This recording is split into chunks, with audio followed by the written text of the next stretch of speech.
Jerry, could you have imagined that by the time you came back in the game that they'd be in that much of control after the way things were going earlier?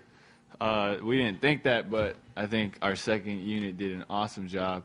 Obviously, Barron and Novak, and I think we've been talking a lot about our depth, and tonight we definitely got to see the depth, and so that's going to be a strength of ours, and we need to continue to use that. Jeremy, did you think it was important that you personally rebound from the Miami game and play the kind of strong game that you did tonight? Coming off a Miami game, the only thing I'm focused on is to make sure that my approach is the same in terms of aggressiveness, but to do a better job of taking care of the ball. Just one turnover, what that mean for you? I'm just happy it wasn't 8 and like it was in Miami, and I don't know. Just definitely, I'm happy about one turnover. I think if I could keep it like 3 or less every game, that's my goal. Jeremy, according to statistics, you tend to do better in the second half. What's your personal take on that? Well, if it's true, it's true. I'm not going to argue with the numbers, but yeah, I don't know. I guess maybe I'm more comfortable in the second half, or sometimes the break that I have in the second half is shorter. Sometimes I don't get a break in the second half, and so that might have something to do with it too. And then, in the fourth quarter, I try to make sure I'm really aggressive. I just spoke to Watt Misaka the other day, and he's your biggest fan. Do you have anything to say to him? Yeah, thank you to him. Obviously, what he did, paved the way for me. Thankful to him. He's supported me even last year, sent me a letter in the mail. And, so it means a lot that, he's still following my career and still cares.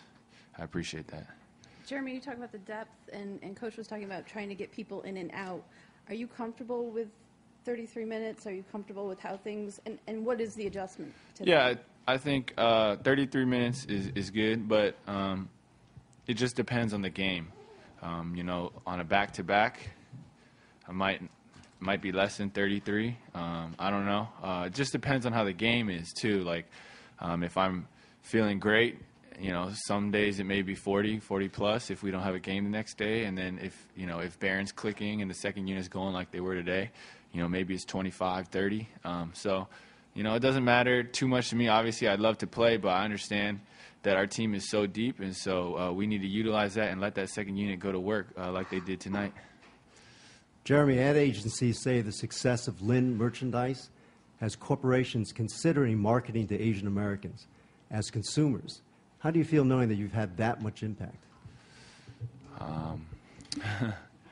Just thankful, really thankful, because I didn't really envision the way everything to turn out the way it did.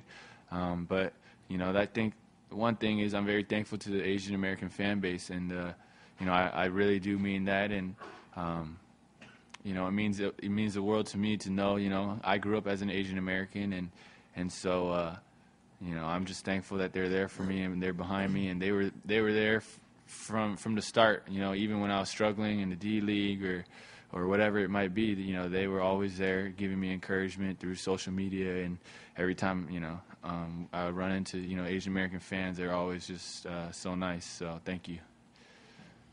Jeremy, yeah, hi. How close were you last November to sign with Teramo in Italy, and if you ever been to Italy yet? I was close. I was extremely close. I actually I booked a flight to go back to California so I could get my visa done and everything so I could go to Italy. But then I think the team signed Charles Jenkins, and then they took the deal, they rescinded the deal, and then I found out that they offered it to him. I think it was him, and then so then I was like, okay, no more Italy. And then the lockout ended like a couple days later, so it was perfect.